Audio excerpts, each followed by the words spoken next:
Hello everyone, this is Shlok, and in this video we'll be embarking on a new journey, our interview prep journey that I've broken down into a roadmap that contains different chapters that we'll be covering in a series of videos.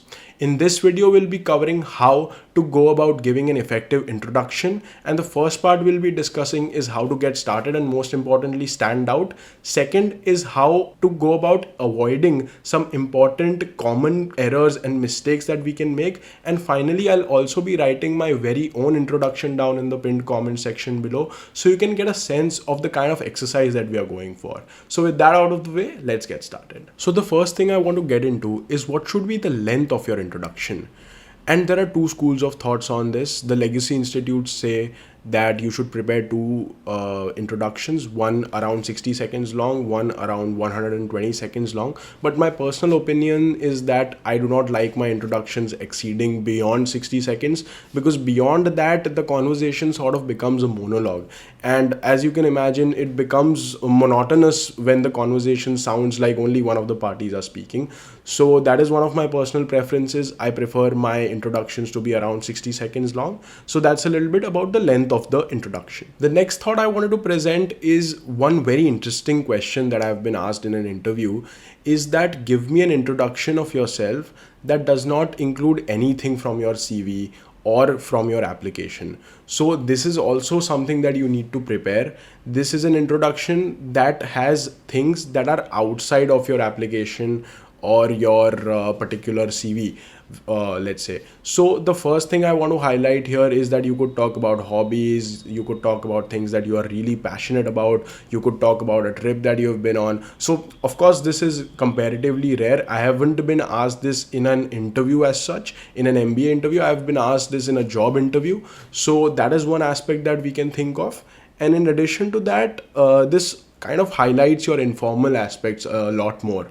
So this is one introduction to be aware of that you should have at the back of at the back of your mind, and you shouldn't be surprised if something like this comes up. Now, how do we start about writing our introduction or thinking about giving an introduction for someone who hasn't done it or hasn't had a chance to do that in a formal setting so far?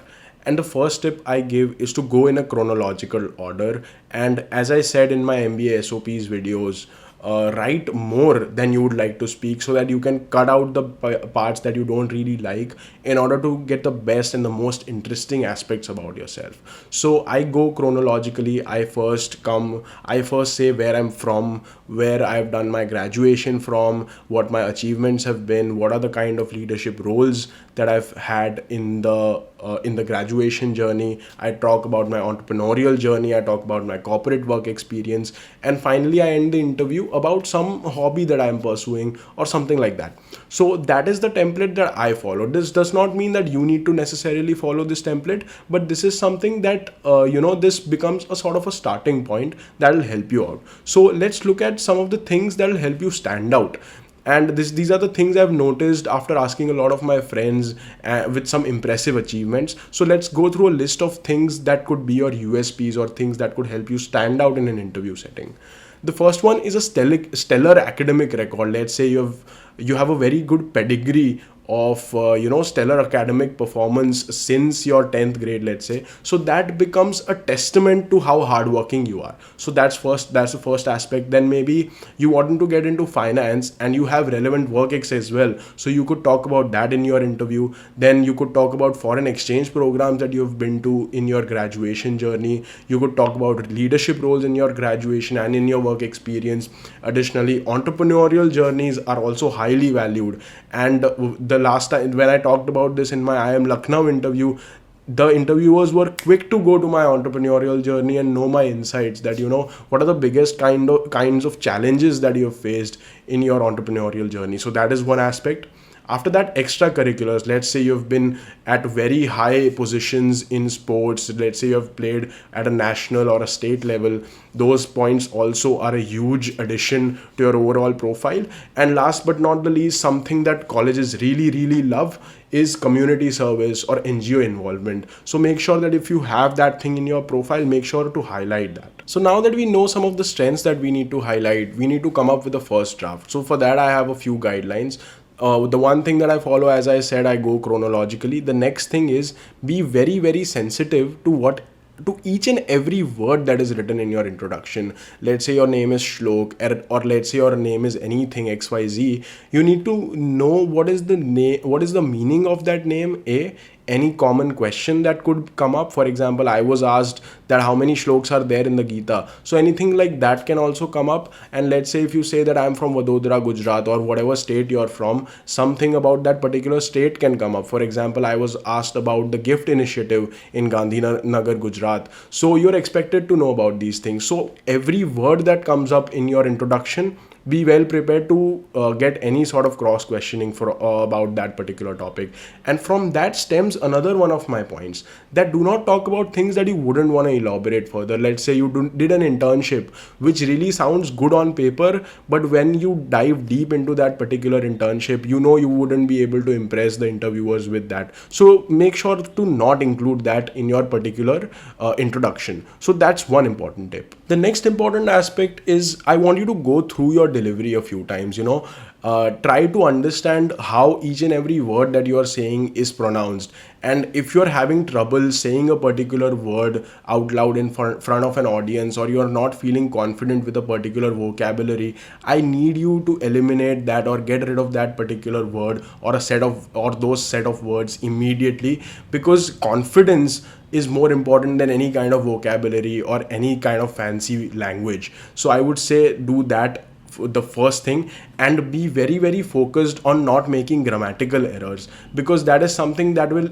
instantly destroy your first impression. So make sure that your introduction is flawless, not in terms of absolutely not stopping or not using any filler words, but in terms of not making any grammatical errors. So that is one point I wanted to truly highlight. Now, coming to the people who have work experience, and even if you don't, try to quantify the impact of whatever you have done.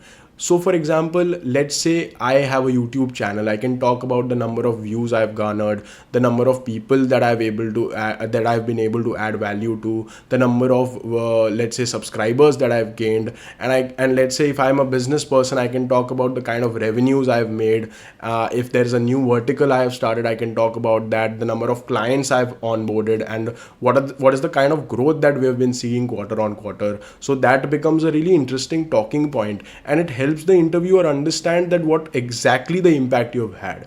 And if you are, let's say, the head of a department in your graduation journey, you could talk about things such as how many people were there in your team. If you had done some events, you could talk about the kind of footfalls that you had. Or if you were in the particular sponsorship team in a let's say a college fest, you could talk about how much money you could bring into the fest. So that really adds value, and that impresses the interviewer a lot. So that is one important aspect. Finally, last but not the least, is now once you have your draft ready of your introduction, I need you to understand that your introduction does not need to be perfect to the T. It needs to be little different every time. There needs to be nuance each and every time you deliver your introduction. So what this does is, on the day of the interview, when you'll be giving your interview, there will be some difference in the particular introduction that you will be presenting, and the introduction would not look rehearsed, because nobody wants to talk to a candidate. Everyone wants a candidate who is well prepared, but nobody wants a candidate who looks well prepared. So you don't want to look like someone who has rehearsed his answer 10,000 times and whose even one word does not change in his introduction. So make sure that you have general pointers in your head when you talk about your introduction, but not everything written down to the absolute space bars and commas and everything written down. So make sure to not do that. Make sure to leave some room for adjustment. Make sure to leave room for basically some fun and some element of surprise, that okay, maybe I say something new, and that also keeps you on your toes when you are in the interview room. Finally, for some parting thoughts, I have written my own introduction down in the description below. So that will help you understand that what are the kinds of introductions that people are actually giving in actual interviews, because I haven't changed a thing from what I have delivered back when I gave my I am Udaipur and I am Lucknow interviews. So that will be written down in the description below. In addition to that, we have a whole host of other things that we'll be covering in this series. We'll be covering what are the different HR questions or personality based questions, such as strengths, weaknesses. We have why MBA. Then we see how do I cover my past academics, different MBA specializations, extracurriculars. How do we highlight that?